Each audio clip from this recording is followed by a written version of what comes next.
What's happening, y'all? It's J-Dub with Mason. and this is the Final Call movie review show. Where today, whatever time you might be watching this, we're going to be reviewing the 1992 Quentin Tarantino debut feature film Reservoir Dogs, starring Quentin Tarantino's in it himself, Harvey Keitel, Steve Buscemi, Tim Roth, Michael Madsen, Lawrence Tierney, Eddie Bunker. Did I say Tim Roth already? I think so. I think I did say Tim Roth. I think I might be missing somebody, but give you the gist of it. Chris Penn. Chris Penn, there we go. That's who I was that's the one he's missing. I was looking for. missing the one non-suit. Well, Anyway. unless you count a tracksuit. Anywho, so it's a bunch of perfect strangers pulled together to pull off a diamond heist. Nobody knows each other's names. They're all using aliases, so that way after the job's all done, no ties, everybody gets their cut, everybody goes away squeaky clean. When the job doesn't go as planned, everybody starts pointing fingers to where it starts coming down to the point where there just might be a rat in the house. You don't see the actual heist pulled off in the film, but I think that works for it a little bit better, and that's why I like it, because it lets your imagination work a little bit better for the movie. Plus, the whole cinematography for the movie in general, it's got this very 50s-ish, noir-ish, almost as if it was actually shot in black and white in the early 1990s, but still colorized as if it was still shot in the 90s. Like, very, very imagic. I don't even know if that's a word, but I never heard of such a term. it's one now. J-Dub just made it up. Ho magic. And that's when you're like paying homage to a certain thing. So if you ever notice anything about Tarantino's movies, is that they're very piece period heavy. They're paying homages to certain time periods when it comes to film. This one happens to stick to the late 40s, early 1950s. So that in its own right, plus to the storyline.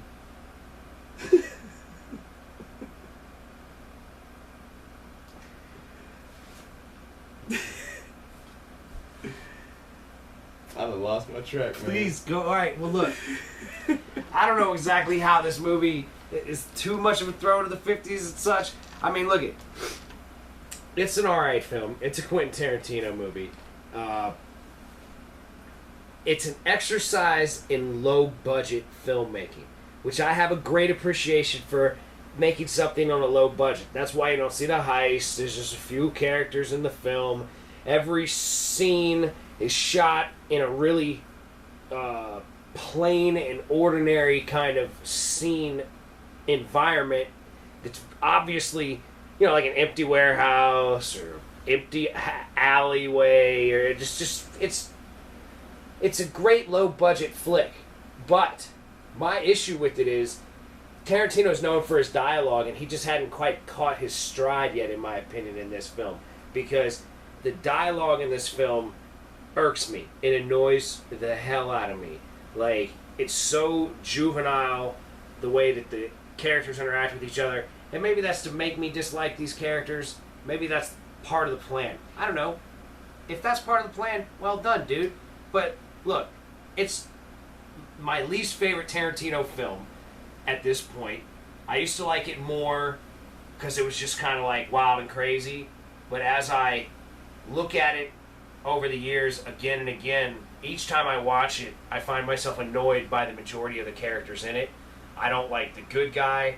I don't like the bad guy. I just don't care for any of these characters. I find them all completely...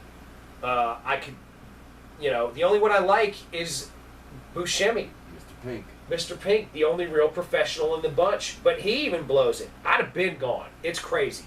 The shit that goes on in this movie is wild and crazy and intense, and it's well done in that sense. But just the cohesiveness of the dialogue between the characters throughout the film.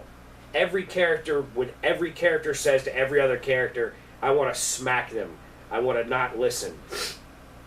It's shockingly disjointed, their communication.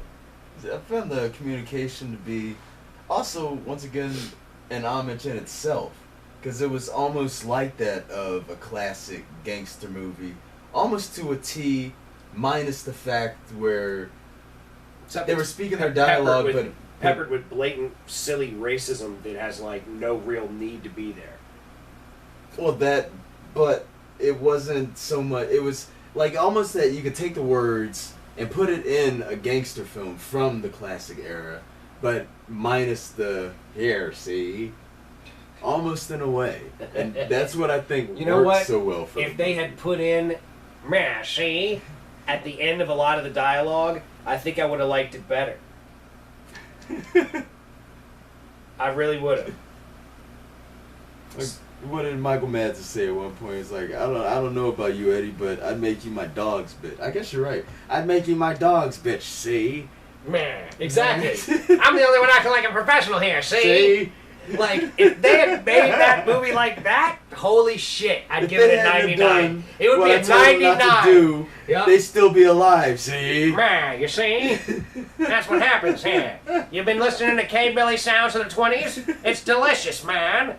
Like, that would have been the best shit ever. Like, if this movie was done the exact same way, only it was taking place in the 1920s, oh, holy shit. Prohibition era, Reservoir Dogs remake. If you must remake a movie, that's the remake to make. With see? All the way throughout it. But to be serious, on a scale from 1 to 100, what would you give this movie? On a scale from 1 to 100, this was the second movie by Tarantino that I had ever seen. I'm not sure where I'd rank it in terms of Tarantino movies. It's definitely not the first. It's not on the bottom either. I'd have to give Reservoir Dogs an 85. Well, I'm definitely a contrast to that. I would give, on a scale from 1 to 100, Reservoir Dogs a 52. Wow. Yes. He took the daggers. I take it low. And twisted it. I need it to be low so that I can have space to fit in all the other Tarantino movies, because this is the worst Tarantino movie, I believe. And I like all the other stuff that he's done way better. So, I need that space. I can respect that. Yeah. So, final call. I say wherever you can find it, it's got to be on some type of Blu-ray. Or, since it is a significant movie, they do show it at a lot of theater houses randomly as part of classic night, midnight showings, whatever. If you can find it in the theater, unfortunately we were not old enough to see this in the theater at the time it came out, but I bet you it would play awesome on the big screen. The biggest way that you can find to see this movie, go see it. I say final call.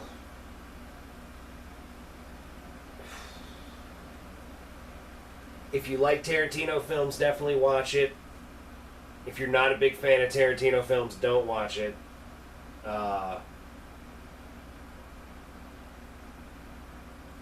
And, if there's a group of friends going out to see it at the theater somewhere, sure. It's a good time. It's not the worst movie in the world. It's just, I don't think it's a great film.